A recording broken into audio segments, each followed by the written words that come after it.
Vamos começar agora mais uma live.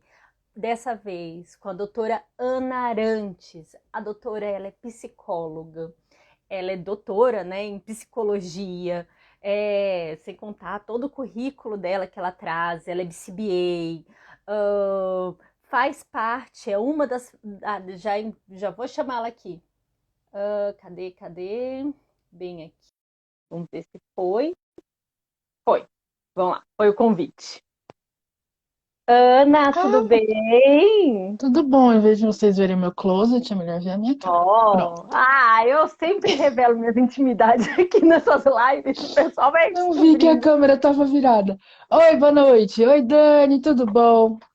Tudo. Comecei aqui a dissertar sobre o seu currículo, né? Que eu Ai, acho que meu assim, Deus. se eu começar a dissertar, eu vou passar aqui uns 10 minutos dissertando, porque é imenso. E assim, gente, sem contar toda a questão acadêmica, mas tem uma etapa que eu acho muito importante, é essencial essa base acadêmica, mas a coisa mais linda que eu vejo é a divulgação científica que você faz. Através do Nerdologia, através do seu canal, através de todo esse aparato do Science Vlog. É assim, incrível esse trabalho. É engraçado que divulgação científica veio antes de aba, pra mim. É, a minha, o meu impulso inicial era ser pesquisadora e ficar dentro da universidade. Então, já na graduação, eu entrei pro grupo do Science Blogs, quando ainda era lá blogatórios. E, e aí depois veio o Nerdologia e agora o Nerdcast. E agora também tenho o meu podcast junto com a doutora Liliane Rocha, o Cafezinho e Comportamento. Então, divulgação científica é uma coisa que é uma necessidade para mim e eu gosto de fazer. Então, Não, simplesmente incrível. E aí, gente, nós vamos falar hoje aqui sobre toda essa burocracia da aba. E aí a pessoa chega e fala assim: nossa, burocracia é uma coisa ruim. Eu tenho uma lembrança de quando era criança, que é uma lembrança feliz, que meu pai, ele sempre alugava aquelas fitas cassete do Asterix. E tem um episódio que é sobre burocracia, não sei se você lembra, que eles meu pai sobem também adorava Asterix. Ele tinha os quadrinhos e a gente via os filmes e esse especial foi o que mais me marcou na minha infância, que era o de burocracia, que eu achei fantástico, ele subindo, descendo, resolvendo coisas de papel, para no final das contas, infelizmente, gente, burocracia, o significado de burocracia não é esse. A gente foi deturpando justamente por isso, por todo esse histórico, né? Mas Uhum, existe todo um processo de documentação que é muito importante quando a gente está pautando algo baseado em evidência. E é aí que a gente exato. quer seguir nessa live. Eu acho Discutir isso. que quando você me convidou e você falou, nossa, tem tanta gente me procurando, me perguntando e reclamando, né? Ai, aba é muito burocrático, porque é tudo cheio de registro e tudo tem que fazer relatório. Aí eu falei pra você, uai, se a gente não fez faculdade de psicologia, elas não viram essa matéria quando estavam na graduação, documentação psicológica, faz parte do nosso trabalho, né? Faz parte do nosso trabalho como psicóloga. A gente tem que documentar, a gente tem que fazer o prontuário do cliente, a gente tem que evoluir o prontuário a cada sessão. Quem vai para a psicologia em outras áreas, por exemplo, na área de recursos humanos, é tudo baseado em dados, em números, em demonstrar, né, resultados através de relatórios. Né? Quem vai para a área da saúde, então, trabalhar em hospitais, trabalhar dentro de instituições, tudo tem que ser documentado. Dentro de instituição hospitalar, por exemplo, tudo é protocolar, você tem que seguir protocolos para todas as suas ações. Então, eu não sei, né, de que universo paralelo esse povo veio, que eles acham que, né, ser psicologia é oba-oba, é se sentar no sofá e ficar ouvindo o Ana, cliente, ou no nosso caso, sentar no tapetinho e ficar brincando com a criança, né? eu tenho um sofrimento muito grande que eu vivencio. Até falam que eu deveria. Na verdade, não falam. Eles estão certos. Eu preciso fazer terapia por conta do meu canal. Por quê? Eu recebo muitas dores dos Eu pais sei. e eu Sim, preciso sim. lidar com isso. E eu recebo ameaças dos profissionais porque eu chego colocando a verdade aqui. Eu Ah, trago. eu não recebo a parte da ameaça porque eu não sei porque eu construí pra mim mesmo uma fama de que eu sou brava. Eu não sei de onde as pessoas tiraram essa parte que eu sou brava. Mas é, é, qualquer mulher, né, que fala, não, obrigada, é uma pessoa, obviamente, com problemas, precisa ser tratada. Mas, enfim, tirando essa parte, é, eu recebo também, eu entendo que como é difícil, é isso, né? Estar presente, né, com essa dor que as pessoas trazem pra gente. É, e como é triste, né? Pessoas terem que recorrer a uma pessoa na internet para acolher determinadas demandas, porque não E uma das tem quem dores é acolha. justamente isso. Dani, você falou que tem documento. Eu nunca recebi. Meu filho teve, assim, são casos absurdos, tipo 5 anos, 7 anos, Uhum, sem nunca ter recebido uma sim, devolutiva, um sim, relatório, uma sim. avaliação. E isso me É, consome. eu acho que tem algumas coisas assim, falando agora especificamente em aba, né? É, isso diz muito sobre a formação dos profissionais que a gente está botando na rua, né? Tem dois tipos de formação ruim. Tem a autoproclamada, né? Aquela pessoa que se autoproclama analista do comportamento sem de fato ter tido a formação é, suficiente e necessária. E infelizmente tem muita gente por aí, dessas pessoas com 50 mil, não sei quantos mil seguidores, que sai por aí batendo cabeça, né, e defendendo esse tipo de coisa, né, e dizendo que não existe lei. Não, não existe lei, mas existe a prática profissional e a regulamentação dessa prática e existe a ética, né, que é você seguir determinadas regras que são colocadas pela própria comunidade no qual você se insere para proteger aqueles que você serve, aqueles a quem você presta serviço, o seu público consumidor, né? E ética profissional, ela existe desde o, sabe, do padeiro, do chefe de cozinha, passando pelo médico, pelo advogado, pelas psicólogas e pelos engenheiros, todas as áreas profissionais, técnicas, têm éticas profissionais que são decididas pela própria comunidade. Então, se você não está feliz com elas, primeiro você entra na comunidade, participa dela como um membro ativo e, né, discute o seu problema. Mas tem esse problema dos autoproclamados profissionais de aba que não tem um currículo, né, consistente com este título que eles se dão a si mesmos, né, de analistas do comportamento. E tem aquelas pessoas que, apesar de passarem pelos cursos, de passarem pela formação teórico-técnica e até pela experiência, infelizmente não tiveram a oportunidade de passar pelos cursos que têm formação de excelência, por professores que prezam pela excelência da formação, não tiveram oportunidade de acesso. Então, E a essa prática parte me supervisionada, né? e a prática supervisionada, né? E essa parte me preocupa, essa parte realmente me preocupa, porque isso eu entendo que é uma falha que a gente precisa, com a máxima urgência, resolver, né? A coisa da prática supervisionada, a gente tem um problema de demanda, né? A gente tem muito profissional em formação e a gente não tem supervisores suficientes ainda. E é realmente uma coisa desesperadora, assim, dá uma certa, um certo Eu vejo pânico, que tem. porque por mais que a gente, né, tente, a gente oferece o máximo que pode, um grupo, porque assim, em um horário de dar conta de 3, 4 pessoas, pelo menos a gente, né, tá atendendo, mas ainda somos poucas, estamos fazendo o que podemos, mas a Nossa, tendência é melhorar. fez toda a diferença na minha vida foi a prática supervisionada. E era o Gustavo Tosi no início, né? Aí agora ele tá com a agenda super mega e eu tô com o Diego. E fez toda a diferença na minha formação, assim, Sim, nossa, sim. demais.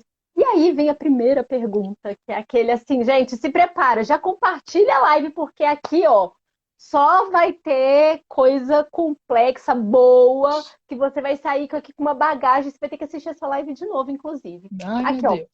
Eita.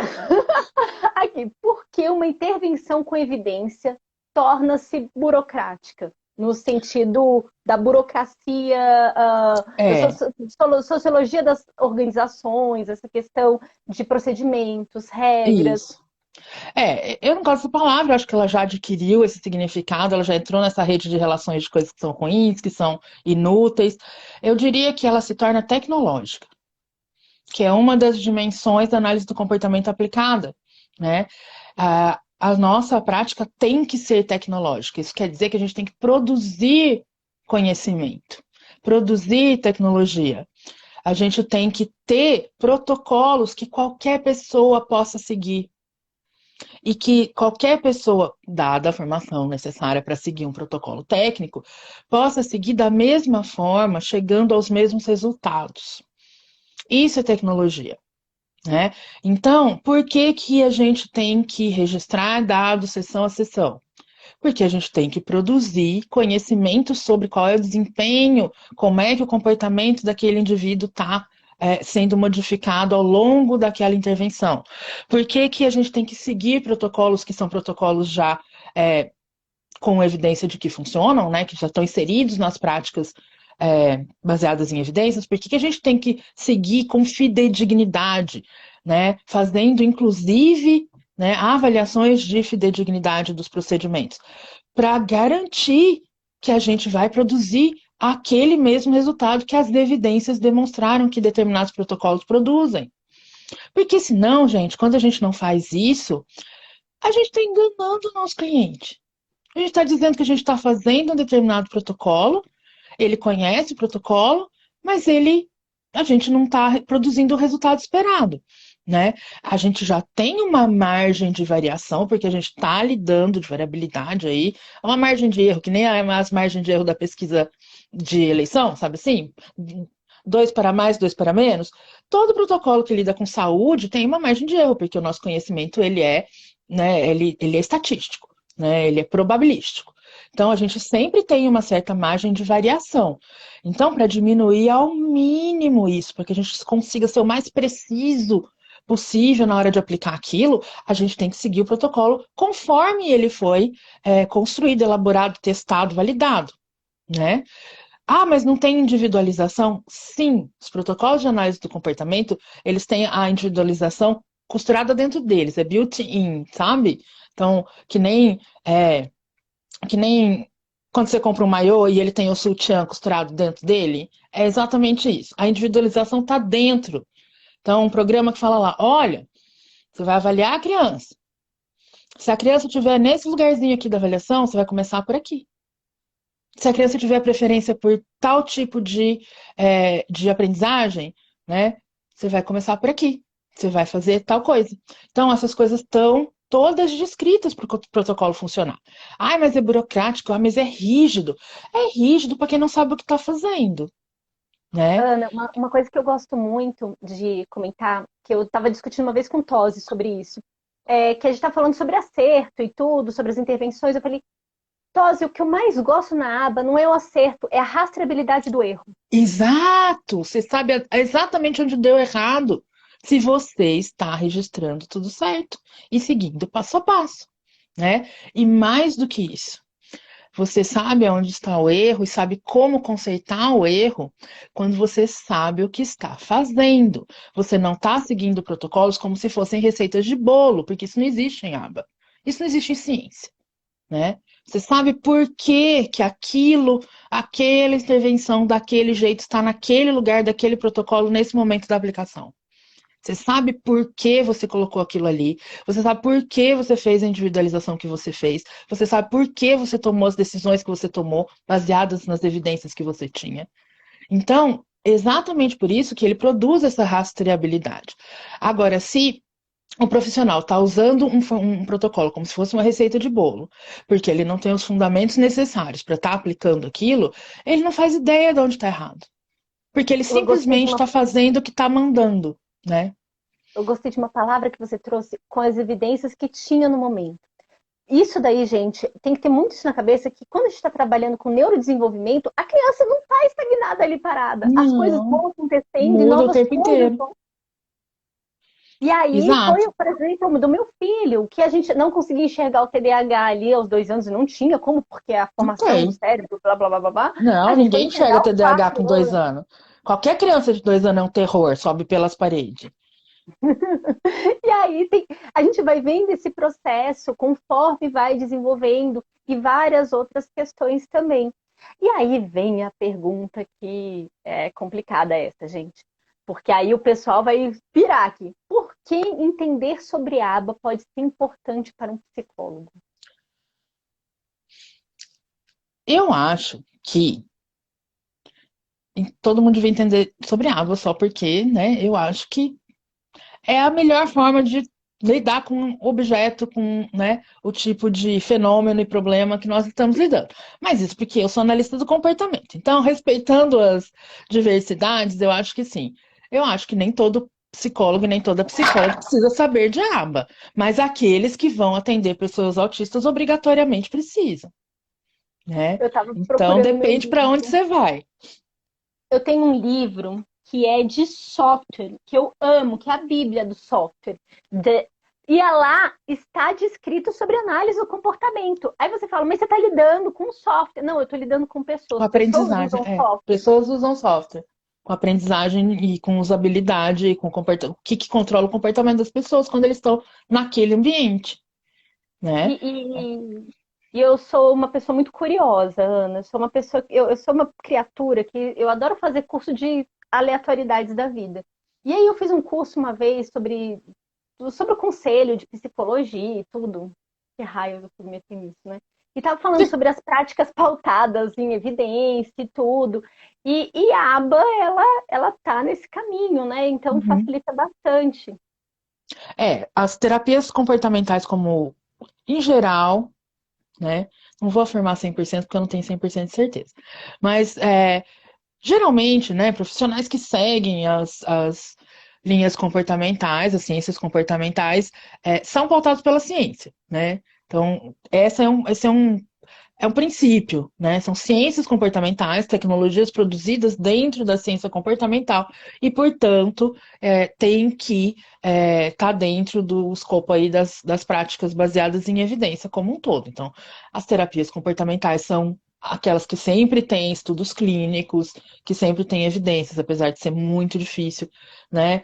Você ter uma evidência muito forte de efeito, muito grande, muito preciso, quando a gente fala de terapia, principalmente psicoterapia. E a aba em específico, porque a aba tem esta característica, né? Eu estou falando de intervenção comportamental, a aba de análise do comportamento aplicada especificamente no autismo, tá? No atendimento de pessoas autistas. Então, a gente tem essa facilidade de que a população é muito homogênea, né? Os critérios diagnósticos são bem claros e as práticas estão muito bem descritas, com uma tecnologia muito fácil de replicar.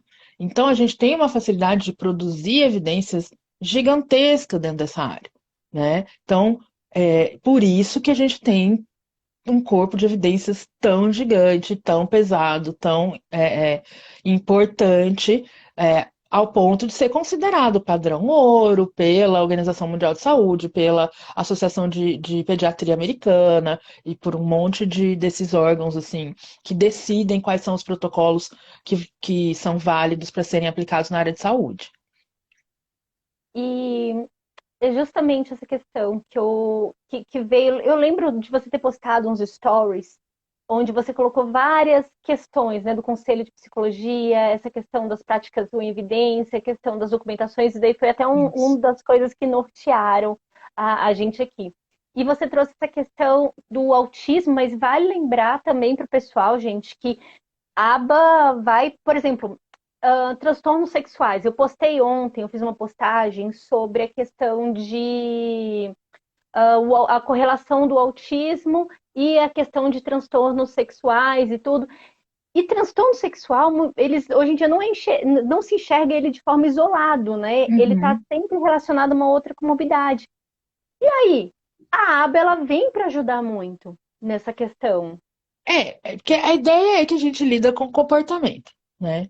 E a gente lida com comportamento em vários momentos do desenvolvimento, em vários ambientes em que o comportamento acontece, e com níveis de complexidade que vão desde o comportamento motor simples até linguagem, que é o comportamento mais, né, complexo que a gente pode desenvolver. É, então, sim, né? Então, lembrando que a análise de comportamento aplicada, de novo, é uma ciência, é a análise do comportamento, qualquer comportamento, né? Aplicada a qualquer problema de comportamento. Então, não é só para tratamento de autismo, né? Então, a ideia é que se a gente se propôs, né, a fazer o atendimento abrangente de uma pessoa autista, a gente tem que dar conta, né? Cada um na sua especialidade, não quer dizer que uma pessoa só vai entender de todas essas áreas. Então, por exemplo, sexualidade é uma área que eu não entendo nada, nada. A minha experiência é com crianças até o início da pré-adolescência e daí para frente eu tenho menos experiência e quanto mais fica complexo, comportamento social complexo, comportamento é, de adolescente, né? Puberdade, pós-puberdade, eu já não entendo nada. Esse é o momento em que eu falo, liga para Valéria Parejo e pergunta para ela se ela pode te supervisionar, porque agora eu não posso mais, né? Então, que fique claro que ninguém vai conseguir nunca dar conta do desenvolvimento inteiro, né? Do bebezinho até o adulto, até o idoso. Então, E tem que aí, pensar nisso. Mas sim, se você está se propondo, né, a fazer esse atendimento que é abrangente, por que que a gente fala atendimento abrangente? É porque abrange todas as áreas. É a vida escolar da criança, é a vida dentro de casa, é a vida social com os pares, é a vida social com a família, é a vida social na comunidade, é o emprego, né? Então, é por isso que é abrangente. E sim, e a vida emocional, né? Hoje a gente tem coisa que há 10 anos atrás, quando eu comecei a estudar ABA, 10, por aí, não tinha, que é protocolos e procedimentos de regulação emocional, de flexibilidade psicológica, né, de habilidades socioemocionais. Hoje a gente tem esses protocolos baseados em ACT, baseados em RFT, então agora a gente sabe o papel que a linguagem tem nisso tudo e como faz muito sentido, né, as pessoas que têm dificuldades de linguagem de comunicação terem dificuldades nessas áreas. Então a gente consegue ter um pouco mais de alcance, mas a ideia é que a gente realmente consiga, né, produzir conhecimento e produzir tecnologia em todas essas áreas, porque a gente domina os princípios. Ana, e agora indo do caminho, desde quando os pais são acolhidos por um psicólogo, né, que pauta suas práticas baseadas em evidência, até a devolutiva, o caminho que segue, quais são esses documentos que os pais, o cliente, né, deve Isso. esperar de um psicólogo? Então, se a gente for pensar nesse caminho, então a família recebe o diagnóstico, ela pega lá o laudo médico, encaminhamento e procura um profissional de análise de comportamento aplicada. Essa profissional de análise de comportamento aplicada, a primeira coisa que ela vai fazer é acolher a demanda, ou seja, vai sentar com essa família e vai escutar. Escutar, escutar, escutar, né? Contar a história da vida, contar os medos que essas pessoas têm, as angústias, o que que elas estão procurando, o que que elas entendem daquele diagnóstico, quais problemas que elas trazem junto com aquele diagnóstico. Ela vai ter como se fosse um geralzão, assim, né? Aí, então, ela começa a encaminhar para coisas, para instrumentos já. Por exemplo, uma anamnese, uma entrevista semi-estruturada, né? Uma observação, por exemplo, da dinâmica familiar. Aí você vai ter o primeiro documento. Você vai ter um primeiro documento que é o que eu posso oferecer para você. Qual é o modelo de atendimento que eu posso oferecer para o seu filho e para sua família? Então, esse é um documento por escrito. Eu vou produzir, né, um, um, um documento sobre o que eu posso oferecer, o que eu identifiquei que a sua família precisa, o diagnóstico que eu fiz, né? Quais os problemas que eu identifiquei e o que eu posso oferecer para resolver isso. Então, esse modelo de atendimento, ele pode ser desde, olha, eu sou uma profissional liberal, freelancer, e eu posso montar uma equipe e atender você dessa maneira, nesses lugares, né? Trabalhando esses repertórios que a gente ainda vai avaliar, né? Então, para saber quantas horas, quais os protocolos, etc, etc. Mas dá para ter essa primeira ideia. Ok, nesse momento a família decide: eu quero contratar os seus serviços ou, né, eu vou procurar outra pessoa. Inclusive, a própria profissional de análise de comportamento pode dizer, eu não posso oferecer aquilo que vocês precisam. Eu identifiquei que vocês precisam de coisas que eu não tenho como oferecer, ou porque eu não tenho essa experiência, eu não tenho essa formação. A gente tenta encaminhar, né?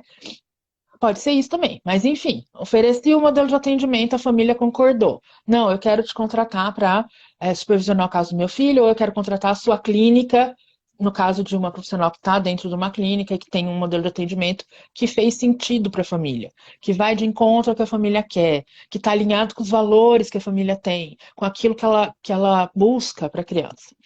Aí a gente começa, né, a fazer as avaliações. Então, a gente vai avaliar é, o repertório da criança, a gente vai avaliar os problemas de comportamento, a gente vai avaliar as necessidades dessa criança em casa, a gente vai avaliar as necessidades dessa criança na escola, a gente vai avaliar as necessidades de treino parental dessa família, das habilidades de parentalidade que a família vai precisar, e com tudo isso, agora a gente vai montar um segundo documento, que é o plano de intervenção, né?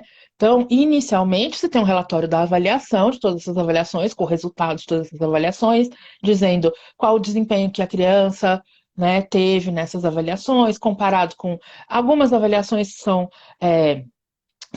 normal, eu esqueci o termo, mas assim, elas comparam o resultado da criança com uma norma etária, por exemplo. Ah, crianças com essa faixa etária têm essas habilidades. E aí compara se a criança que você avaliou tem ou não tem, tá pronto, tá perto ou tá longe. Outras vão comparar a criança antes e depois da intervenção, enfim.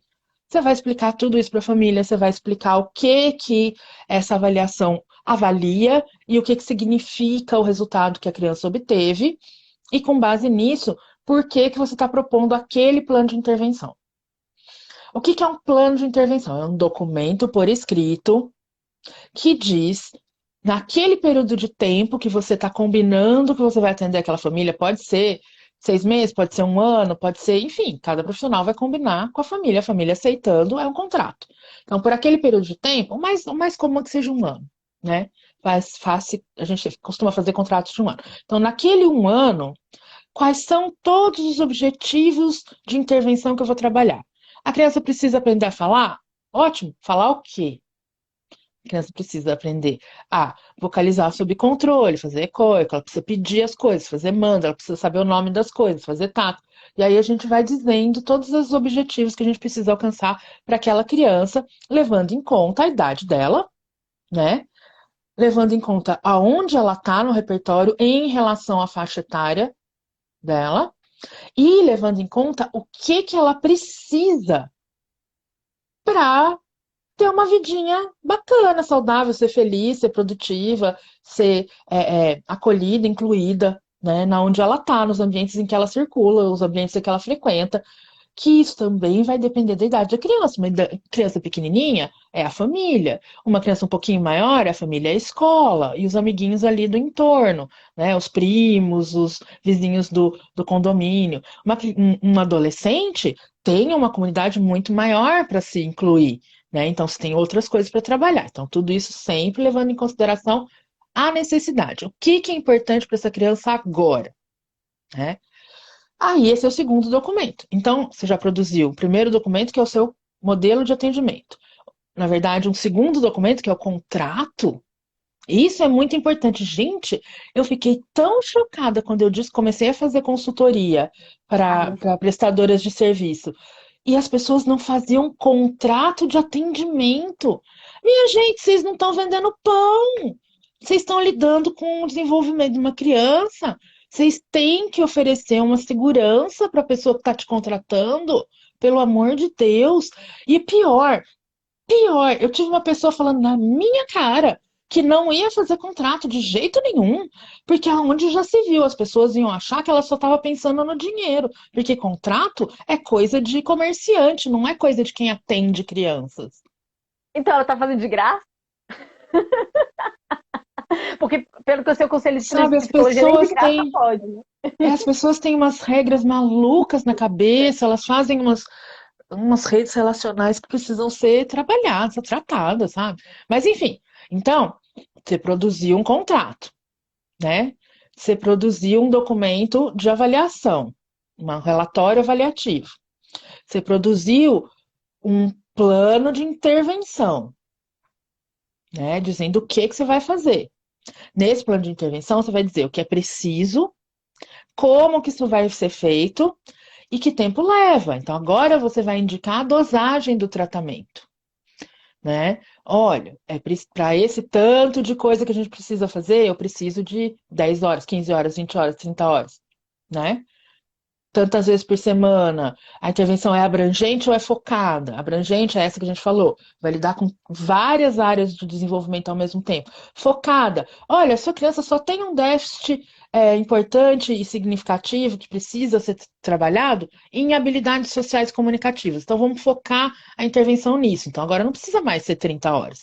Eu posso fazer 5, 10 horas por semana, dependendo, né, do quanto essa criança precisa nesse foco, né? E aí o plano de intervenção, ele é aprovado, a gente conversa, a gente combina, tá bom para vocês, é isso que vocês esperavam, vocês querem tirar alguma coisa, vocês querem que não é prioridade, vocês querem introduzir alguma coisa que é muito prioritária, conversa, combina, acolhe de novo a família, escuta o que ela tem a dizer, né, que afinal de contas é para ela que você está fazendo isso, para aquela criança que está inserida naquela família.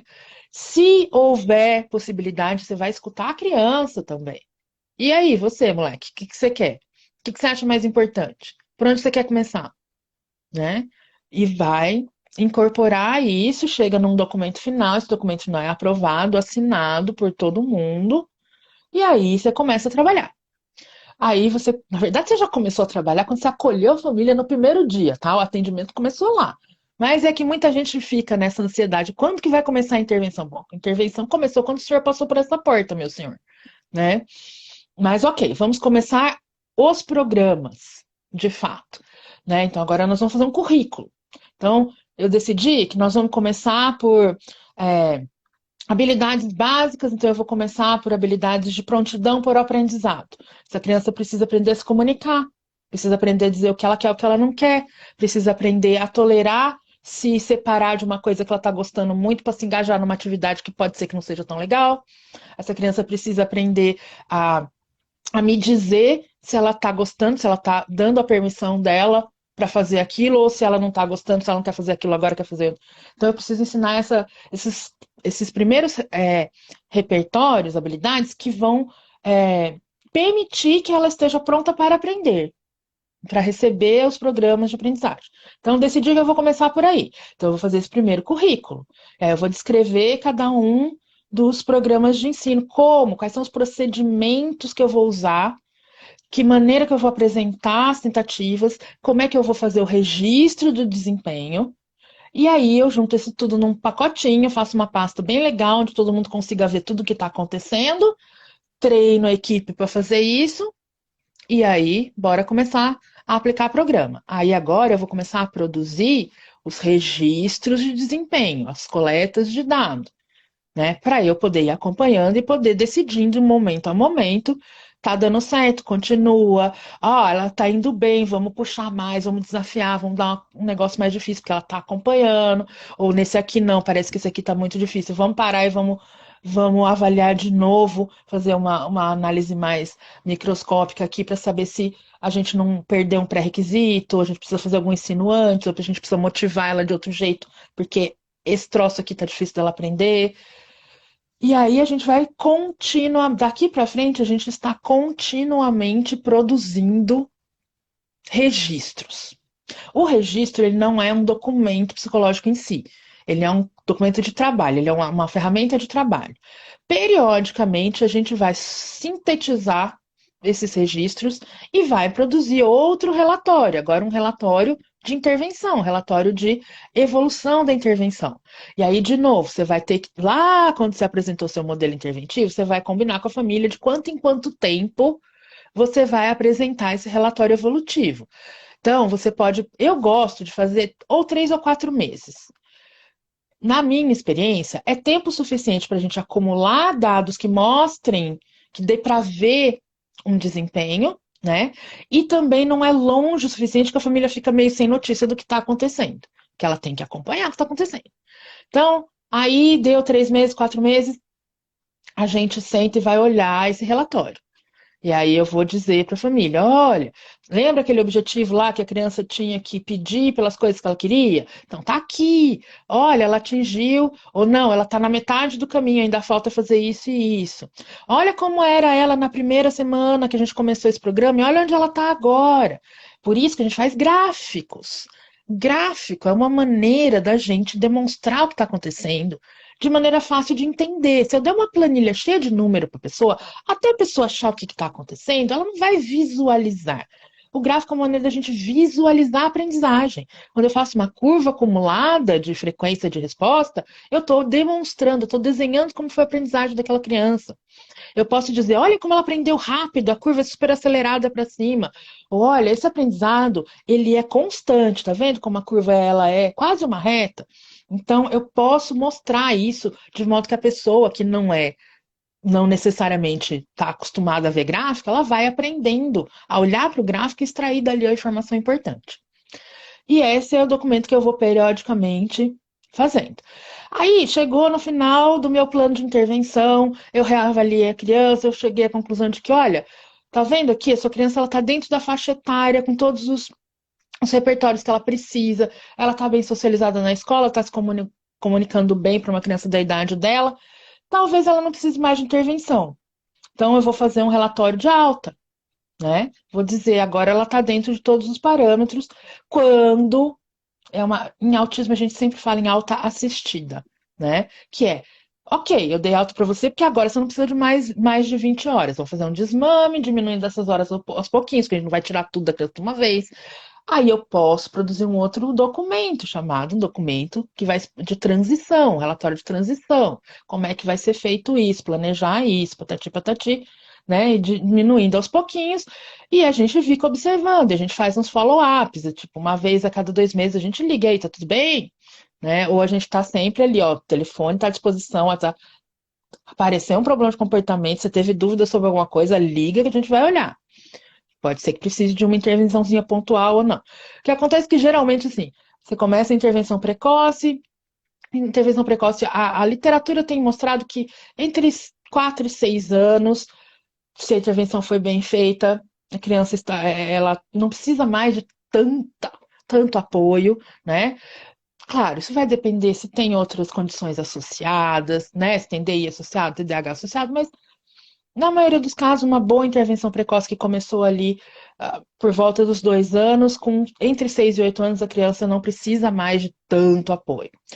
Vai precisar de uma coisinha ou outra, talvez um sistema de comunicação, talvez um pouco de suporte socioemocional, mas vai, né? Uma adaptação escolar, mas a coisa vai, tá tranquilo. Mas aí ela vai entrar na puberdade, na adolescência. E aí o ambiente muda, os hormônios mudam, o corpo muda. Pode ser que ela não tenha todas as habilidades necessárias nesse momento, porque é muita mudança para uma criança que não está acostumada, não é afeita a essas mudanças sem muita previsibilidade, né? E se existe uma coisa imprevisível, é a adolescência. Aí ela pode entrar em intervenção de novo, porque daí nesse momento ela precisa de suporte. Aí pode ser que mais perto da vida adulta, por exemplo, passou no vestibular, vai mudar de cidade. Pode ser que ela precise de novo de mais suporte, um suporte mais intensivo, um acompanhante terapêutico, né? Para começar e tal. Mas aí é isso. E daí isso vai assim. O suporte ele é fornecido quando é necessário e é retirado quando não é mais necessário. E a cada momento desse suporte a gente produz o quê? Uma avaliação, um relatório de avaliação, um plano do que vai ser feito e os resultados do que estão acontecendo. Uma coisa que eu Então, queria. você vê Ai, que é lógico, não dá para falar assim, ai, mas é tão burocrático. Aonde está a burocracia nisso, meu bem? é um caminho, é uma rastreabilidade. E aí vem o caso, que a gente trouxe um caso que fluiu dessa forma. Só que, por exemplo, aquele caso daquela criança que você fez toda a rastreabilidade bonitinha, modificou isso, modificou aquilo no programa, chegou aquele período ali dos 3 meses para dar a devolutiva, e aí chegar para os pais, você com todo aquele conhecimento de trazer outros profissionais, como é que é esse processo de comunicar? Como é que o profissional deve chegar para os pais e falar, olha, tá na hora da gente olhar outras coisas, que documento, como é que é isso? Ou volta pro Peraí, deixa eu ver médico, se eu sei lá. entendi a pergunta, né? Porque assim, eu não quero Posso chegar dar um daqui a... exemplo? Vou dar um exemplo Pode, concreto. Dar um isso. exemplo concreto.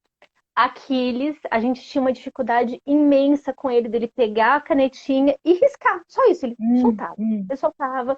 E aí a gente foi pontualmente, filmava. Eu colocava duas câmeras ainda por cima. A gente dava o suporte. Não, é porque você tá dando suporte errado, Dani. A gente modificou o suporte, a forma de fazer. Mudou os estímulos várias vezes. A gente, mas assim, várias vezes pontualmente. Foi tudo registrado, todos os estímulos que foram mudados em todo esse Tá. processo. Tudo até chegar a um ponto que toda essa modificação foi: precisamos procurar um profissional que entenda dessa parte de motricidade para dar o suporte Então, adequado. aí posso falar onde é que está o erro? Agora identifiquei. Antes você procura um profissional especializado. Então, o caminho do analista do comportamento, porque assim, os problemas comportamentais, que são aqueles derivados da interação do ambiente com a pessoinha que está no ambiente, a gente precisa conhecer o ambiente. E o corpo, as condições do corpo, a parte médica, faz parte do ambiente. Só que eu, como analista do comportamento, não tenho ferramenta suficiente para ver isso, para medir isso, que está acontecendo dentro do corpo, na fisiologia do sujeito. Então, por protocolo, a primeira coisa é excluir condições médicas. Então, você viu que tem alguma coisa, ele não está fazendo força suficiente, parece que está esquisito aquilo ali. Para tudo. Quem é o médico, quem é a pessoa que entende disso aqui, do músculo, da pegada. Aí, nesse momento, eu ia falar, Dani, antes da gente começar a fazer o pobre do Aquiles de cobaia, com tentativa e erro, vamos levar ele para um físio, para um TO, para um ortopedista, vamos procurar quem é o especialista que pode olhar isso e excluir todas as condições que poderiam ser tratadas, ou pelo menos poderiam ter ajuda de outras áreas de tratamento. Então, sempre, primeiro a gente exclui a parte médica. Às vezes, até é, a gente tem que explicar muito bem isso para a família. Todas as nossas decisões têm que ser muito bem explicadas, por que que foi tomado. A gente tem que falar de uma maneira que a família entenda, a gente tem que checar que a família entendeu exatamente o que você disse, porque muitas vezes isso passa como assim, mas a família vai falar para mim que eu tô tentando me livrar do problema, que eu não sei o que fazer, então eu vou passar para outro médico. E de fato é exatamente isso, só que eu tenho que dizer isso claramente para a família. Olha, neste momento eu não sei o que fazer, né? Por quê? Porque eu não consigo acessar o que está acontecendo de errado. Eu preciso de um médico para me dizer, né? Ou de um fisioterapeuta, ou de alguém que possa fazer esses exames aqui, para me dizer exatamente o que está acontecendo aqui, para eu poder trabalhar junto com ele, ajudando ele a tratar isso aqui. E isso para várias condições, Dani. A hiperatividade, o TDAH, né? Condições do tipo, muitas vezes a criança tem dores que a gente não consegue identificar. Os próprios medicamentos que muitas vezes são usados para medicação, para agitação, a risperidona e esses outros psicotrópicos, eles afetam muito a parte gastrointestinal, dá muita constipação. Aí a criança... Gente, você já tentou trabalhar com dor de barriga, com cólica, desconfortável?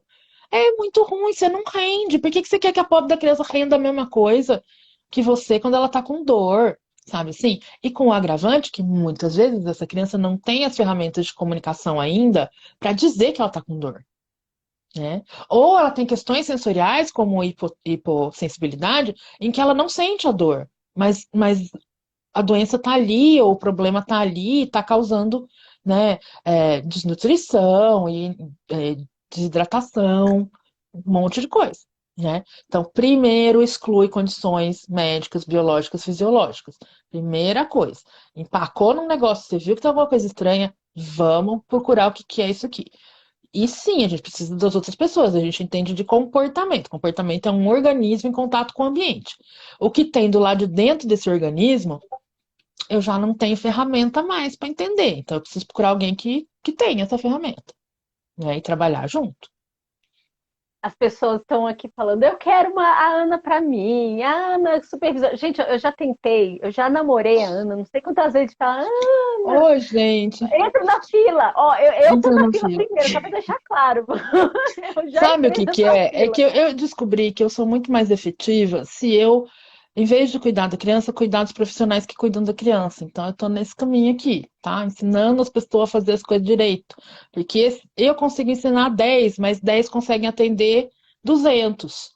Eu não consigo atender 200. Então, eu acho que é mais efetivo eu trabalhar do lado de cá, né? Ensinando os profissionais e ensinando as famílias um pouquinho também, quando elas tiverem dúvida, pode perguntar. Ana, não é lógico que não é o seu caso, mas é o meu caso. Eu sou uma pessoa extremamente lenta. Se eu cuidar de duas tartarugas, uma foge. E eu não tô falando isso teoricamente, isso aconteceu. Isso aconteceu mesmo. Eu tinha duas tartarugas e uma fugiu.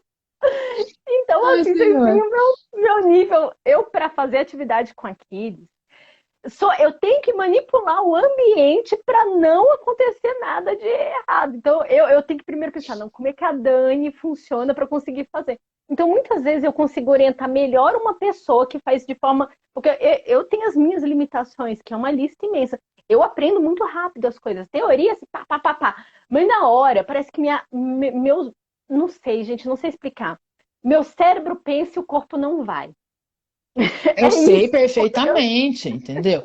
É, de te contar, a última vez que a gente se encontrou foi no workshop do Hanley, né? Lá em Curitiba, Foi do ótimo. ISCA, do PFA e do SBT. Aí eu tava treinando uma equipe esses dias para fazer a isca, né?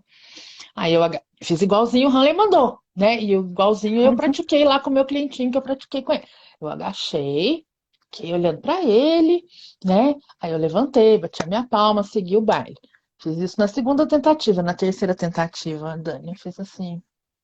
Você aí, mocinha? Isso, estagiária. Vem cá, deixa eu te ensinar como é que faz para você fazer. Porque se eu tiver que agachar e levantar de novo, é daqui pro hospital, vocês vão ter que chamar uma ambulância. Então, assim, isso é outra vantagem de ensinar os outros a fazer, né? Porque às vezes o seu corpo não está mais. Agora, uma coisa, você sabe que hoje eu estava numa supervisão e eu estava enlouquecida por causa disso. A gente precisa ter uma certa dinâmica, uma certa fluência. Aplicadoras precisam ter uma fluência de aplicação. Não dá para você apresentar um estímulo, aí você dá ajuda.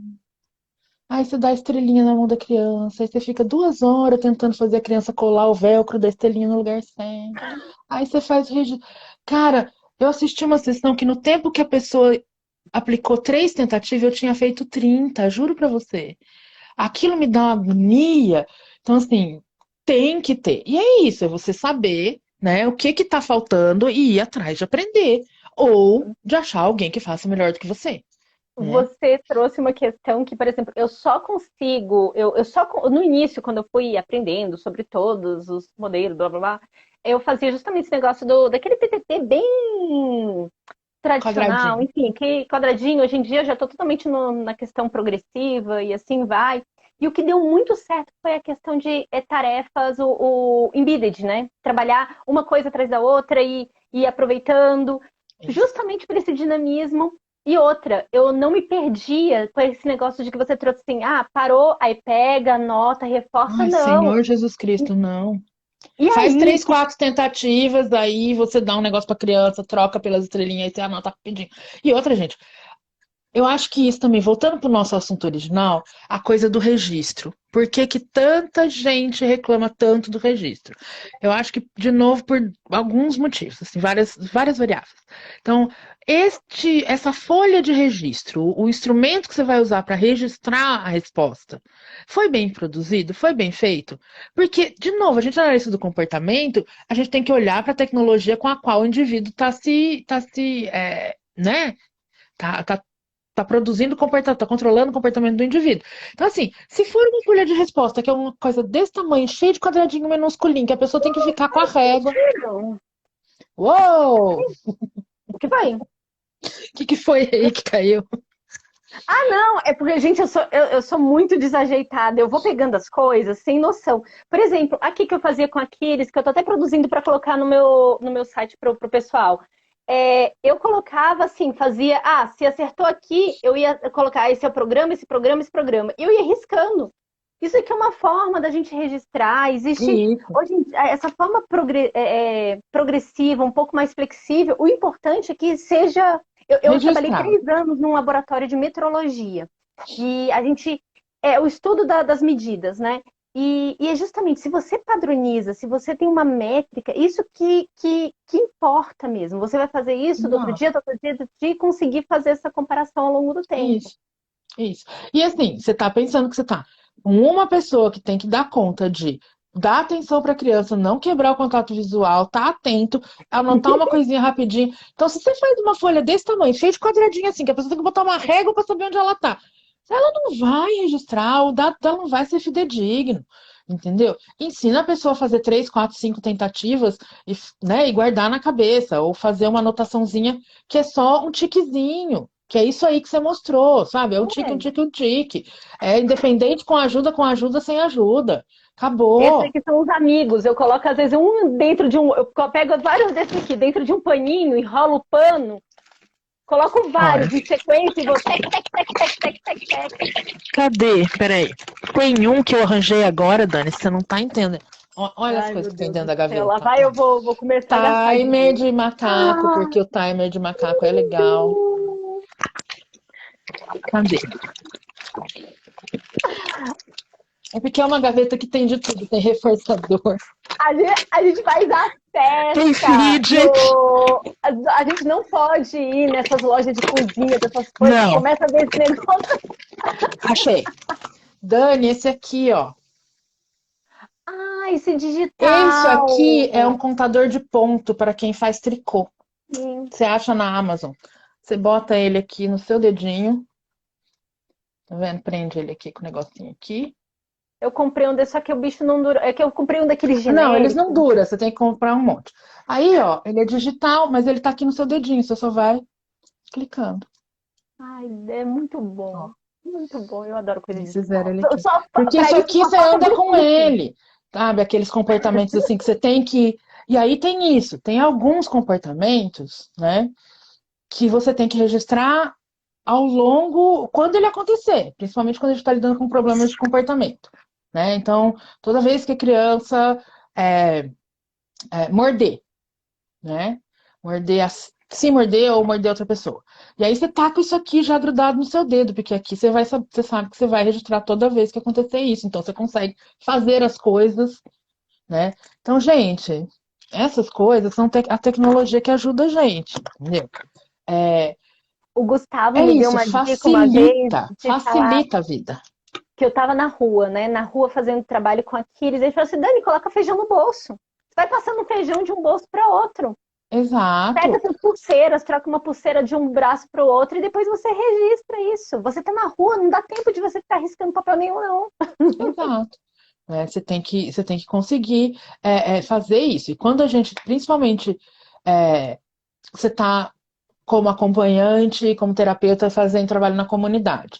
Então, tem várias coisas que você precisa se preocupar. Primeiro é a segurança daquela pessoa que está com você, da criança ou do adolescente. Segurança. Então, você tem que ter três olhos, dois na frente e três atrás. A segunda coisa é em garantir a confidencialidade. Então, você não pode sair com o uniforme da clínica, com crachá de terapeuta, porque aquela pessoa que está do seu lado tem direito à confidencialidade dela no meio da rua, né? Então, você não pode sair muitas vezes com esses aparatos todo, né, dando bandeira. Então, você tem que produzir esse tipo de coisa. Hoje, com o celular, a gente deixa tudo no celular. A gente faz esses contadores no celular, ou então WhatsApp. Você não precisa ter o melhor celular do mundo, que tem 1 milhão de apps. Você faz um áudio no WhatsApp, deu 3 passos, bateu 2 vezes no negócio, pediu sozinho, chegou e falou tal coisa, e vai guardando. É uma coisa discreta, porque todo mundo manda mensagem de celular o tempo inteiro, assim, então ninguém vai ficar olhando para você com uma prancheta anotando os comportamentos da criança, né? E é muito mais fácil de você manter o registro. Então, assim, é por isso que eu acho que essa reclamação de que tudo é muito burocrático, porque coletar registro o tempo inteiro de tudo. Primeiro, a gente não coleta registro de tudo, a gente coleta o registro que é necessário, né? E pensando muito bem, que dimensão desse comportamento precisa ser medido e registrado. Às vezes é a duração, às vezes é a frequência, às vezes é a taxa, às vezes você faz uma medida por intervalo, né? Ah, então eu vou botar o meu Wii Fit ou o meu Apple Watch para vibrar a cada 10 minutos. Boto lá, que ele tem aplicativo para isso, abaixa e bota lá. Aí ele vibra a cada 10 minutos, a hora que ele vibrar, A criança fez tal coisa nesse intervalo de 10 minutos, faz um registro de intervalo completo, que é o registro mais fácil que existe de fazer, né? Faz por amostragem. A cada 10 minutos eu olho para a criança e vejo o que ela está fazendo. Então, naquele intervalo de 10 minutos, a amostragem foi, né? Então, assim, quando a gente tem o conhecimento, quando a gente tem os princípios, quando a gente sabe o que está fazendo, a gente é capaz de pensar em tecnologias para ajudar a nossa vida. E só é burocrático, só é difícil, né? Só é trabalhoso para a pessoa que não sabe o que está fazendo, porque quando ela não sabe o que está fazendo, geralmente ou ela faz mais do que necessário ou ela faz menos do que necessário. E essas duas coisas dão trabalho, porque quem faz mais perdeu o trabalho e quem fez menos vai ter que fazer de novo, né? Então é uma reclamação que não procede, né? E quando ela chega, mas não dá para fazer tudo isso porque é muito registro, é muito burocrático, é muito gráfico que tem que fazer. Quando chega, é muito gráfico que tem que fazer, e imediatamente, para mim, como supervisora, isso é uma red flag de que essa pessoa não está sabendo o que está fazendo. Que ela precisa de muita ajuda, porque ela tem que entender o que ela está fazendo. Que ela precisa Nossa, voltar lá nos princípios, rever o que está acontecendo, rever o que ela está fazendo, por que ela está fazendo o que ela está fazendo, qual o só objetivo. para situar o pessoal, assim, olha a complexidade de um supervisor, que o supervisor, ele tem que entender não só sobre a criança, ele tem que entender sobre a equipe dele, qual é o nível que é de, É, não é fácil, porque, assim, no meu entendimento, dependendo da formação, você vai modificar o nível de ajuda, o nível de suporte, tudo para adaptar, né? sim, sim. Então, voltando um pouco naquela pergunta que você fez sobre as práticas baseadas em evidência. Então, prática baseada em evidência é uma coisa que, como várias coisas na nossa área, as pessoas ouvem falar, repetem, mas eu não tenho muita certeza se elas sabem exatamente o que significa, né? Então, assim, prática baseada em evidência não quer dizer que aquele procedimento que você está fazendo tem um artigo sobre ele. Não é isso que é prática baseada em evidência. Prática baseada em evidência é um processo de tomada de decisão. Ele leva em conta 3 informações que você precisa obter, combinar e tomar uma decisão, e esta decisão será uma prática baseada em evidência. Então, quais são essas 3 coisas? Primeiro, qual é a melhor evidência científica que você tem disponível? E por melhor evidência científica é artigos de meta-análise, de revisão bibliográfica, né, artigos que tenham uma amostra de comportamento grande o suficiente, que tenham um efeito significativo. Então, a melhor evidência científica, você vai combinar isso com a realidade e as necessidades do paciente, do cliente que vai receber aquilo. Existe um método super mega power hiper blaster que você coloca no seu tablet e o tablet basicamente fala por você, ele adivinha os seus pensamentos. Show! A criança precisa disso? Pode ser que ela precise, mas ainda que ela precise, está dentro da realidade dela ter um equipamento desse, né? Então, a realidade e as necessidades têm que combinar com a melhor evidência. E não adianta você ter a melhor tecnologia super alinhada com a realidade e a necessidade do cliente, se você não tem um profissional com a expertise suficiente para aplicar aquele procedimento. Então, outra tomada de decisão constante na vida da supervisora, salvem a supervisorinha, eu sei às vezes, nossa, essa criança com tal procedimento ela ia deslanchar, seria tão legal para ela, ou nossa, essa criança é a criança para botar em tal procedimento, eu podia inclusive fazer um artigo sobre isso. Mas a equipe dela não tem condição de aplicar aquele procedimento. A aplicadora, ou enfim, quem está ali, não tem como. Ou pelo menos não tem como agora.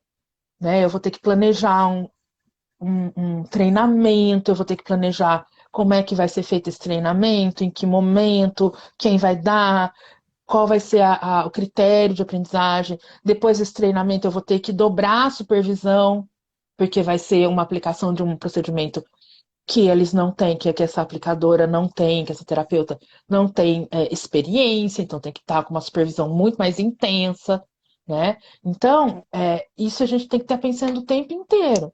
né? Então não adianta ficar elocubrando coisas muito, né? Ai, vou aplicar, sei lá, o que tem de mais novo por aí, tipo uma isca. Não adianta eu pegar o manual da isca e mandar para uma aplicadora que nunca viu aquilo. É impossível, né? Ou muita gente Apesar de que eu fala que está achar que fazendo tem treino que fazer. incidental e não sabe nem como É, começar. aí essa mania desse povo, primeiro, eu não sei de onde tirar essa ideia porca de que existe aba naturalística e aba de mesinha, ou aba estruturada. Gente, existe Glória a aba. Deus. Chama análise Nossa, do essa pra comportamento mim. aplicada. O lugar em que está sendo aplicada não importa. Entendeu? Aonde a bunda da. Eu falo assim, que esse povo, o critério deles é onde está a bunda da criança. Se a bunda da criança está numa cadeira, é aba estruturada. Se a bunda da criança está no chão, é aba naturalística. Esse é o critério da maioria das pessoas. E eu não sei de onde elas tiraram essa ideia estúpida. Mas, enfim, quer dizer, a gente sabe de onde elas tiraram. Tem gente que tem a ideia, vende a ideia por muitos dinheiros, né? E faz esse estrago na vida de quem realmente está trabalhando direito. Mas, enfim, sem entrar nessa parte. Mas é isso, né? Ai, vamos fazer aba naturalística, porque aqui nós fazemos uma aba naturalística. Você vai ver que eles não estão fazendo nada, eles estão brincando com a criança. Na verdade, não é um atendimento, né, em uma intervenção comportamental, é um daycare. Que tudo bem, é um serviço que precisa. Você conhece daycare especializado em criança autista? Eu não conheço nenhum, eu acho que é uma demanda importante. Mas não é isso que você está vendendo para os pais, não é mesmo? Não é isso que as pessoas estão pagando você para fazer, não é esse o resultado esperado, E né? aí vem uma questão que você estava falando sobre a importância de fazer esse mapa para os pais, né? De todos esses processos, que isso mostra como o profissional é sério. Porque, por Sim, exemplo, quando sim. aqueles começaram a intervenção, eu saí com um bolo de coisa explicando cada passo, eu ia fazer isso é muito importante. E aí entra numa questão que você trouxe nos seus stories que eu amei. Eu esqueci de filmar. Eu tinha que ter filmado a tela, porque você é uma criatura que você faz uns stories brilhantes em 24 horas vai embora e se foi. Ah, eu acho que eu E guardo no você meu. Acho que meu falou celular salva. Eu vou fazer um arquivo deles. Eu vou porque botar lá. você falou sobre orientação parental versus treino parental. E eu falei, gente, que conteúdo É. maravilhoso. Eu acho que eu tô tentando desenvolver isso um pouco mais. Eu tô começando essa jornada, eu e algumas colegas. Tem, né, por exemplo, a Lili, né, a Liliane Rocha, da The Behavior Lab, que já tá, né, já é mais muito experiente nisso e me ensinou muita coisa nos últimos tempos. É, mas eu queria muito pensar, estou tentando fazer isso, já tem algumas clínicas que eu sou consultora que a gente está desenvolvendo em diferentes graus de avanço, de gente que já começou há algum tempo, de gente que está começando agora. Como é que a gente vai fazer esse atendimento, né, que engloba a família? Porque todo mundo também na categoria de coisas que as pessoas falam, mas não sabem o significado, né? Treino parental faz parte da intervenção, porque tem que fazer treino parental, tem que ter treino parental. Nada disso é mentira, é tudo absolutamente verdade. Né? Nos Estados Unidos, a depender do estado em que você está e da operadora de saúde que você presta serviço, eles não aprovam uma intervenção comportamental que não tenha a descrição do treino parental, né? Então faz parte de uma intervenção ABA. Só que o que acontece? E muito também baseado naquilo que era ensinado pra gente. Eu tenho aqui os manual do Ruby, tá tudo ali, né? Tá aqueles roxinhos ali atrás da Mulher Maravilha. É, em que, quando a gente pensava em treino parental, a gente pensava em treinar os pais, pai e mãe, ou cuidador principal, cuidadora principal da criança, para aplicar determinados programas. Então, basicamente, a gente treinava pai e mãe para ser aplicador, né? Isso me causou bastante estresse. Exato. Daí caiu uma ficha, depois que eu apanhei durante 5 dias seguidos da Liliane, é, de que treino parental não é isso que quer dizer. Não é treinar aplicador para ser, não é treinar pai para ser aplicador. É treinar aquelas 2 pessoas ou 3 que são responsáveis por aquele ser humaninho, treinar pai e mãe para ser pai e mãe daquele filho que eles têm. É treinar habilidades de parentalidade. E eu só fazendo uma coisinha. Gente, nós vivemos numa sociedade extremamente complexa, com necessidades complexas, E sim, quem está se enganando falando que vai por instinto criar filho, boa sorte. A gente É, precisa estudar. é. Eu acho que nós somos todos a prova de que esta prática não dá muito certo, não é mesmo? Então, o estado da humanidade hoje me parece que dá uma demonstração de que essa prática não, talvez essa prática cultural não fosse a melhor. Talvez tivesse que fazer cursinho, né? Mas enfim, é literalmente isso. É cursinho para ser pai e mãe? É. Por quê? Porque você é pai e você é mãe de uma criança autista.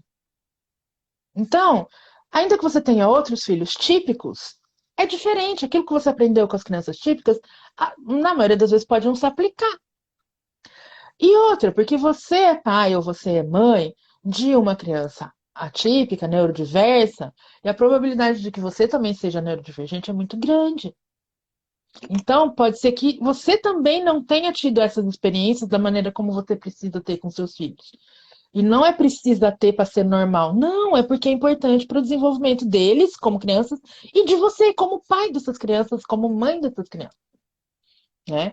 Então, o treino parental é um treino de parentalidade. Como é que essas pessoas estão exercendo a parentalidade? Né? E, claro, vai continuar existindo um ou outro procedimento específico, né? Principalmente aqueles para problemas de comportamento, principalmente para os problemas de comportamento severos, né? Principalmente os autolesivos, que pode colocar a criança em risco, ou os muito agressivos, que podem colocar as outras pessoas, né? O próprio pai, mãe, um avô, um irmãozinho, em risco. Sim. Um manejo adequado, etc, etc. Sim. Ok, mas isso é pontual. Né? E é pontual para uma minoria. A gente sabe que esses comportamentos muito severos é para uma pequena minoria dentro da população autista. É que a população autista é muito grande, então a gente ouve falar muito disso.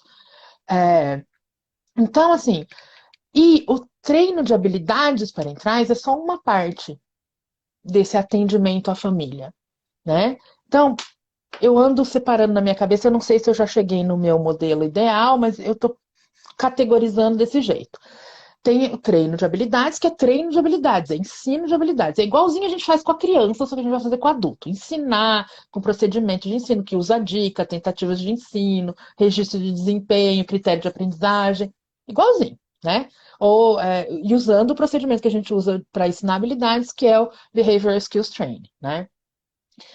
E aí tem outra parte, que é orientação barra suporte. Né? O que é orientação parental? Porque todo mundo adora falar que dá orientação parental e, na verdade, o que eles fazem é encontrar com o pai e mãe no corredor da clínica e conversar 5 minutos sobre como é que foi a intervenção da criança. Isso não é orientação parental. Orientação parental é você orientar, né? Envolve psicoeducação, envolve você orientar sobre como é que é o desenvolvimento daquela criança, orientar sobre o que é autismo, como é a aba, como é a intervenção. Isso é a orientação, como é o dia a dia, quais são as melhores práticas. Olha, mas faz o seguinte, bota as coisas que ele gosta mais para cima, porque daí ele vai ter que pedir. Isso é orientação, tá? Você dá dicas, dá algumas regras para serem seguidas, mas com muita parcimônia, entendendo a realidade daquela família. Eu adoro que tem uma galera que, né? Não, mas eu dei um artigo para a mãe ler. Ah, minha filha, sabe, eu dou aula na pós-graduação. Você sabe quantos alunos de pós-graduação leem os artigos que a gente manda eles lerem? E eles vão receber nota por isso. Você acha que um pai ou uma mãe de uma criança autista, mãe principalmente, porque o tempo dela é uma coisa inexistente, né? Super sobrecarregada, né? Que hora que ela vai ler o artigo? E outra, não é todo mundo que tem as habilidades necessárias para ler um artigo científico. A gente que fez mestrado e doutorado, a gente aprendeu isso, mas, né? As outras pessoas não aprendem, nem todo mundo aprendeu. Então, isso é a orientação. Então, você leia o artigo, mastigue, resuma, coloque em palavras compreensíveis e apresente o conhecimento na orientação. Ah, eu li um artigo que falava de tal coisa. Explica, para a mãe ter acesso àquele conhecimento. E a outra coisa é o suporte parental. E aqui é realmente a parte em que eu acho que a gente vai exercer muito mais as habilidades de psicóloga da gente. Não é ser psicóloga da pai e da mãe, muito menos psicóloga de casal. É muito mais, é mais coach, coach parental, é assim, coach de verdade, tá, gente? Não é essas pataquadas que eles veem por aí. É a pessoa que tem um objetivo para ser trabalhado. Então, eu vou trabalhar o suporte emocional, eu vou trabalhar a motivação desse casal, desse pai, dessa mãe, ou dessas duas mães, ou desses dois pais, ou dessa mãe solo, né? Para se engajar no tratamento da criança, para ser positiva quanto ao esperar, o que esperar da criança, ser realista quanto ao que ela precisa fazer e investir para chegar onde ela quer, para tomar contato com aquilo que ela realmente quer da vida, para a vida dela fazer sentido, para ela ser feliz. Porque se eu não estou trabalhando com a criança para a criança ser autônoma, ser feliz, ser produtiva, como é que vai ser um serzinho autônomo, feliz e produtivo com uma mãe completamente em burnout, deprimida, com ansiedade? Não vai, né? Não combina essas duas coisas. Então você tem que dar o suporte para isso. E aí, técnicas específicas do coach, da ACT, principalmente, tudo da ACT, para fazer isso. Então, quando a gente atende uma criança autista, a gente não atende a criança, a gente atende a família, gente. Sai da A Cecília, ilusão ela de que. modificou toda a minha vida, muito, muito. O Gustavo Tosi, ele sabe que não adianta falar comigo. Ele chegava, Dani, você já falar sobre ACT? Aí eu, não. Aí eu estudo, de uma semana para outra eu estudava, eu, meu Deus, mudou. Eu fui fazer especialização, acabei de. Não saiu meu diploma ainda, mas eu acabei de receber a notícia de que eu fui aprovada. Então, eu acho que formalmente eu já sou especialista em ACT, falta só o diploma chegar. Mas por causa disso, porque assim, realmente, a gente tem visto muita evidência de que esses procedimentos da terapia de aceitação e compromisso, que são procedimentos que têm o objetivo de flexibilizar psicologicamente a pessoa, de fazer com que a pessoa tenha flexibilidade para, né, para sambar ali um pouco e dar um jeito e aceitar o que não dá para mudar, não dá para mudar o que passa na sua cabeça, não dá para mudar o que você sente. Essas coisas são um produto direto do seu organismo em contato com o meio ambiente. Né? Mas o que dá para mudar? Dá para mudar o que eu faço quando eu estou triste, dá para mudar o que eu faço quando eu estou ansiosa. Ao invés de ficar fugindo de sentir essas coisas e aí ficar, né, completamente absorvida em tentar não sentir o que eu estou sentindo enquanto o mundo acontece, enquanto a vida passa, enquanto o seu filho cresce, né? Então, essa parte do suporte. Então, suporte, orientação e treino. Precisa dessas três coisas para você conseguir realmente atender essa família, né? Que tem uma criança autista.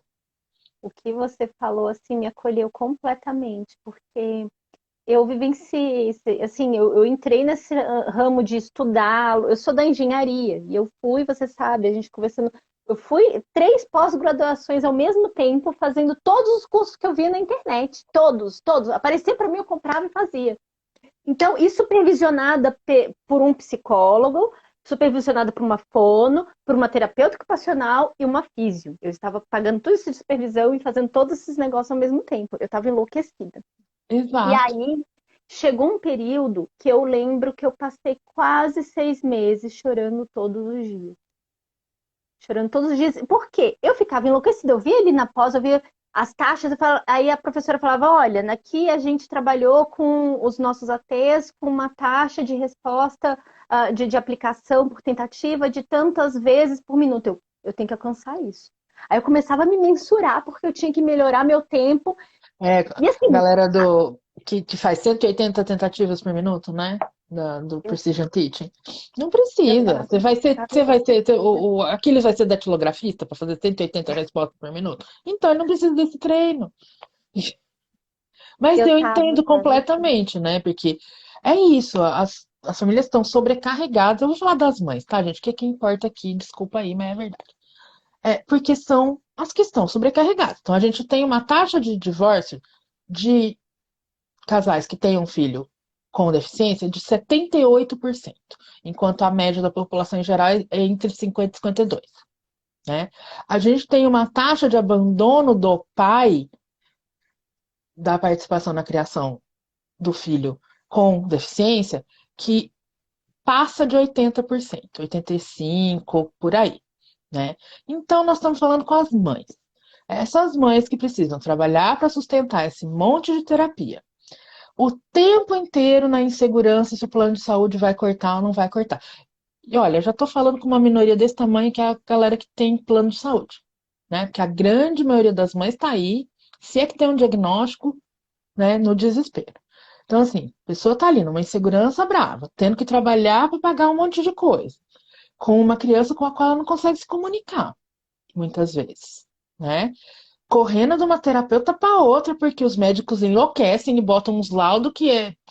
Eu recebi um laudo outro dia, que a hora que eu fui somar tudo, Dani, deu mais de 100 horas por semana de terapia. Eu falei, não é possível, esse homem não sabe fazer conta na hora que ele fez esse laudo. Não, não sabe. Não tem Não sabe essas mesmo. tanto de horas na semana que ela vai fazer terapia enquanto ela tá dormindo, sabe assim? Enfim, Ainda tem gente que acredita no efeito Mozart, deixa lá. exato. Bota o Mozart aí, vamos esperar pelo melhor. Hope for the best. É, né? Então, assim, sendo bombardeada de informação o tempo inteiro, né? E se cobrando, né? Porque daí é isso, não tem um suporte emocional e psicológico, né? Então tá ali se cobrando, se sentindo culpada, daí se sente frustrada, daí começa a fazer um milhão de coisas que é para fugir do sentimento de frustração. Eu não posso me sentir frustrada e nem culpada, não tenho tempo para isso. O que que eu vou fazer? 18 cursos ao mesmo tempo, né? Aí você faz os 18 cursos ao mesmo tempo, aí seu desempenho começa a cair, porque você não tem mais tempo para ser mãe do seu filho. E tudo isso que você está fazendo não era por causa dele. E aí você se sente culpada, porque você não tem, mas você não pode se sentir culpada. Vocês vão fugir da culpa, vão arranjar outra coisa para fazer. Eu vou criar um canal do YouTube aqui para eu falar com as outras mães. E assim ela vai nesse ciclo de fugir do que está sentindo e arranjando outra coisa para sentir pior ainda, para depois fugir do que está sentindo, para depois arranjar outra coisa para sentir pior ainda e ficar presa nessa armadilha. Isso é uma armadilha, a gente fica preso nela. Não é só mãe de criança autista, todo mundo, nós tudo fazemos isso o tempo inteiro na nossa vida, tá? Mas quando é uma mãe autista, que é aqui né, o problema que eu quero resolver, ela precisa sair disso, desse ciclo. Para ela ter tempo de olhar para aquela criança, para ela ter tempo de se engajar com aquela criança, para estar em contato com aquilo que é realmente importante. Aquela criança, ela, os outros filhos que ela tem, a família, os relacionamentos dela, a É. carreira dela. Não sei, mas alguma coisa é importante para ela, tem que estar em contato com isso, né?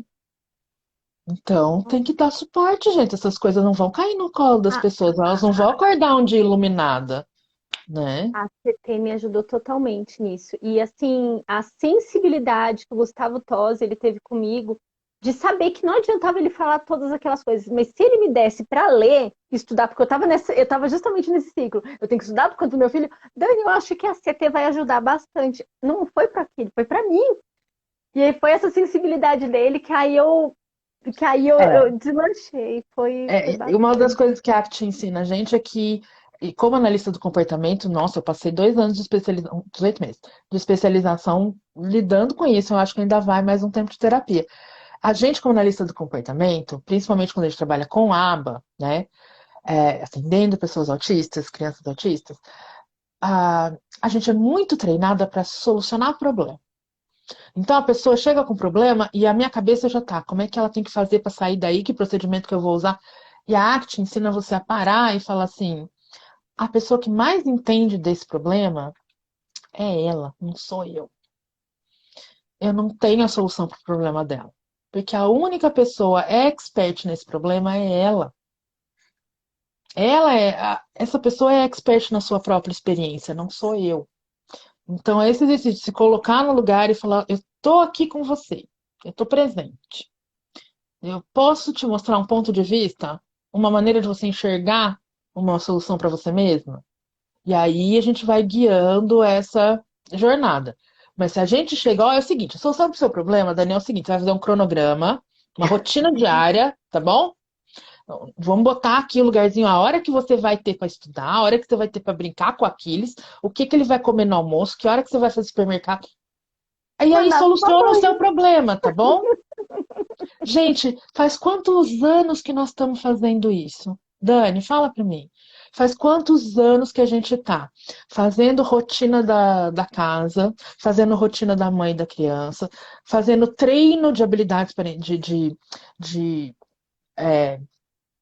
aplicação com os pais, fazendo treino de manejo de comportamento, ensinando a mãe a não fazer reforçamento de comportamento inadequado. Ela é mãe, ela não é No terapeuta. mínimo, Quem que não Lovato, tem que né? Que reforçar é... Lovato, ele trouxe muito essa questão do treino parental para conseguir aquele tanto de hora, aqueles, enfim. Exato. E aí, assim, faz quantos anos que a gente está fazendo isso? Está funcionando? Está funcionando para você? Você conhece alguma mãe, algum pai para quem isso está funcionando? Eu também não. E aí, sabe o que que é pior? Aí a terapeuta fica frustrada, a supervisora fica frustrada.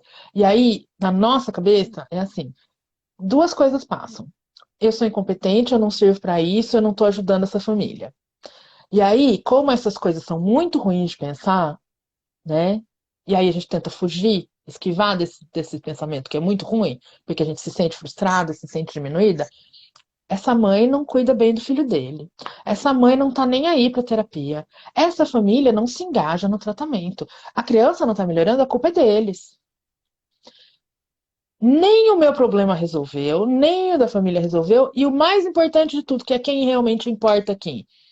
Ninguém tá olhando pro problema da criança. Então eu fico fugindo de me sentir inútil, a família fica fugindo de se sentir sobrecarregada, todo mundo foge cada um para um lado e a criança tá ali. Nada está sendo feito por ela. Gente, vocês estão achando a Ana. A Ana, ela é maravilhosa. Eu vou falar uma coisa para dar inveja para vocês. Eu tomei café da manhã com a Ana, discutindo coisas muito A legais. gente Foi aquele precisava, café da a manhã. gente precisava ir para um hotel legal para tomar café da manhã, mas sem ter que passar o dia inteiro fazendo curso, tipo, passar umas Por férias, favor, gente, façam organizadores de evento. A gente tem um Nordeste inteiro, lindo né? e Eu acho que a maravilhoso, gente com precisava fazer ótimos um hotéis. daqueles retiros espirituais, a gente precisava fazer um só para a gente poder ir para um Sim. hotel e ficar o dia inteiro sem fazer Tipo um nada Vila comum. Galé, um Paládio. Eu também A concordo. galera. Pode Ficar só organizar no aí, eu pique. pago a minha Também passagem. a minha também, eu também quero. Eu só quero um local para a gente fazer esse encontro. A gente vai discutir, é para discutir conversas no nível filosófico. Não, não é para discutir nada, não. É tipo para descansar, venha desestressar. Eu tenho certeza que, tipo, faça 3 dias de descompressão, Mas eu vou te sabe? falar Assim, uma coisa, que as mães não falam isso, mas eu vou falar aqui, mas tem que ser falado isso. Muitas vezes esses congressos que têm voltado para paz e tudo, é para as mães descansarem, é descansando, carregando pedra, porque é a forma delas justificarem que elas de precisam poder sair de sentar. casa e É, ter um tempo. eu sei, eu sei. Essa é a verdade. A gente, né, a loucura que a gente faz quando a gente está na pós-graduação, né? Que a gente vai conhecer o mundo fazendo congresso, né? Então, tipo, legal, porque Estudando. o seu, né, a sua hora de lazer é literalmente dependente do quanto que você vai trabalhar e produzir, apresentar trabalho e fazer curso. A gente é Ana, posso maluco, a te gente precisa fazer de mais muita uma terapia. pergunta? Ou a gente Pode, marca vamos. outra live? Mais uma, só mais uma, porque eu sei que já passou muito Não, esse vamos horário. resolver aqui. É a Cada não, questão que as tá pessoas bom. já são 9. Nossa, 9h20. 9h20, tranquilo. Eu não vou É sobre a questão do laudo, relatório, parecer, declaração e atestado, que isso Ah, daí essa vira é uma fácil. confusão. Isso é fácil, muito fácil. Você vai no Google, você vai lá no Google e vai colocar o seguinte. Cadê? Resolução, documentos, psicóloga. Coloca essas 3 palavras. Resolução, documentos, psicóloga. Ah lá. Você vai achar a resolução 06 de 2019, que é um documento do Conselho Federal de Psicologia que explica exatamente o que é cada um desses documentos psicológicos, para que serve, os objetivos de cada um e como é que você faz cada um deles. E essa resolução, ela é literalmente um manual de documentos psicológicos, de elaboração de documento psicológico. Tá? Ó, o pessoal está colocando aí no chat, tá? É o CFP 06 de 2019. CFP, Conselho Federal de Psicologia, 06/2019, tá? É só isso que você precisa fazer. Tá aí o seu manual de graça na sua mão, baixa no Google. E lê, né, minha gente? Porque, pelo amor de Deus, sabe também? gente que não sabe o mínimo da sua própria profissão, não, faz seu trabalho direito. Pô, sabe fazer um laudo, sabe fazer um relatório? Aí fica me enchendo a paciência. Ah, você não tem um modelo de relatório? Se eu ganhasse R$ 1 para cada vez que alguém me pede um modelo de alguma coisa, Dani, eu juro pra você, eu não precisava trabalhar metade do tempo que eu trabalho. Assim, Sim, eu também, porque eu recebo no direct o tempo todo. um modelo de Modelo de folha de registro, termo. E assim, são de várias profissões. Aí eu falo, gente, assim, né? Não eu não engano existe ninguém. receita de bolo. As pessoas não conseguem entender que aba não é receita de bolo. Análise de comportamento aplicada requer que você pense sobre as coisas. E para pensar sobre as coisas, você tem que ter embasamento teórico-técnico. Você tem que conhecer a ciência, tem que conhecer os princípios, tem que conhecer os processos, né? Tem que conhecer o método científico. E aí eu fico para morrer quando as pessoas falam que para ser supervisora de aba, você só precisa sair da faculdade. Hum, que não é obrigatório ter mestrado para ser supervisora de aba. Não, é por isso que você tem esse bando de poia fazendo besteira, porque não consegue ler um artigo científico que é extrair dali a ideia, né? Aí vai aplicar procedimento que eu vi num artigo, igualzinho está no artigo. Gente, procedimento de artigo é procedimento experimental, não é procedimento aplicado. Você tem que individualizar, Não, e sem sabe? contar que Sim. assim, é todo um ambiente controlado, é todos você tem Por que outro. por que que as pessoas fazem essas merda? Porque ela não sabe o que que é o método científico. Porque ela não tem a experiência de ser pesquisadora. Ela não fez mestrado, serve para isso.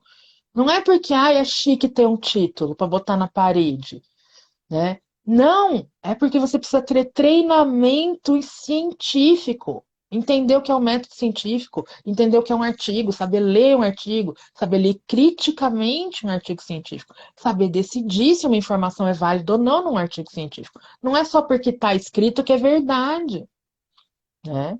Se Ana, você não sabe decidir essas coisas, da onde você tirou que você é capaz, tem habilidade suficiente para cuidar do desenvolvimento abrangente de uma criança? Olha o tamanho da responsabilidade que você está assumindo, sem saber o que você está fazendo. Mas não precisa, porque no Brasil não é obrigatório você ter supervisão, gente. Tá bom? Não é. Aqui a gente só faz estritamente o que a lei manda, viu? Se não tiver uma lei mandando, você não precisa fazer. é a questão da É? ética. É porque esse Não, povo não a ética é uma viu. coisa que não, Essas não pessoas, passou o nem que perto. mais me assustou na minha vida, porque eu trabalhei em emergência durante muitos anos, quase 10 anos eu trabalhei em emergência. E a gente trabalhava em várias funções ali, porque eu sou servidora pública. Então, a servidor público você vai encaixando o que dá ali, né? E aí, eu vi muita, muita mãe de deficiente morrer. E eu vi muito deficiente morrer. Mas, gente, o que mais me assustava era ver as mães morrer. Porque eu lembro de vários, eu já contei aqui, vários episódios desse, da mãe falar, eu não sei o que vai acontecer com meu filho. Aí você tem essa noção de um profissional que caga a vida dessa criança lá atrás por não ter feito uma intervenção de forma adequada, sabe? Hum, São tantas coisas. Esse hum. profissional não vai estar lá com essa mãe no leito de morte falando, olha, eu assumo daqui por diante, eu sigo aqui, não é assim.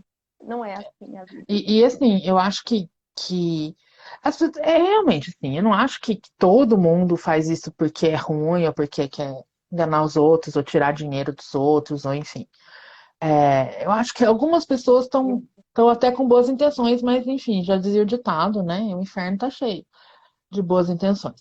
É, eu acho que a única saída é empoderar as famílias, empoderar as pessoas autistas para que elas saibam o que procurar num profissional, numa profissional competente, né? Não adianta ficar, né, com essa coisa de, mas pode, não pode, tem, não tem, a regulação profissional. Gente, análise do comportamento é uma especialidade, não é uma prática que você vai ter uma faculdade, uma graduação de análise do comportamento. E graças a Deus que não vai ter, porque já pensou esse monte de gente com 3 anos de graduação se achando analista do comportamento, piorar muito a nossa situação. Pelo menos por enquanto, que a gente está no nível da pós-graduação, você pelo menos garante que a pessoa pelo menos ela é profissional formada para fazer as coisas. E é isso, é empoderar a família. O que que a família tem que procurar num profissional, né? Tem que Ana. procurar um profissional que teve formação adequada, experiência suficiente, né? E que possa comprovar isso. Essas coisas chamam certificação. E você chega Certificação. nesse ponto que você chegou da live explicando todo esse mapa para os pais, que eu tenho que fazer até um recorte desse trecho que assim, brilhante. Se o profissional não te der esse mapa que ele vai fazer isso, corre! Run, Forrest, run! Exato. Pergunta, qual é o modelo interventivo que você propõe para o meu filho? Se o profissional fizer cara de "Hã? Boa tarde, passar bem, próximo, né? A catraca Obrigada. gira e a fila anda. Ana, muito obrigada. Nós temos que marcar o Adorei, Dani. Carnaaba. Eu acho Temos. que, assim, por favor, ou pessoas que gostam de. A gente já deu até o nome aqui, Carnaaba. Carnaaba ficou feio, Se agora eu alguém tô pensando. conhece uma agência de turismo aí querendo ganhar uma grana, fala para organizar um carnaaba, né, um retiro espiritual, 3 dias de descompressão, de preferência num resort all inclusive, que a gente nem tem que pensar em, né, procurar um Exatamente. restaurante. Só estendeu a mão, Exato. pegaria o O drink. único músculo que eu quero mover é o braço para pegar cerveja, mais nada. Nossa. Ana, que delícia, só de pensar no negócio desse. Ah, Obrigada, obrigada, obrigada pelo obrigada para convite. todos Adorei. vocês.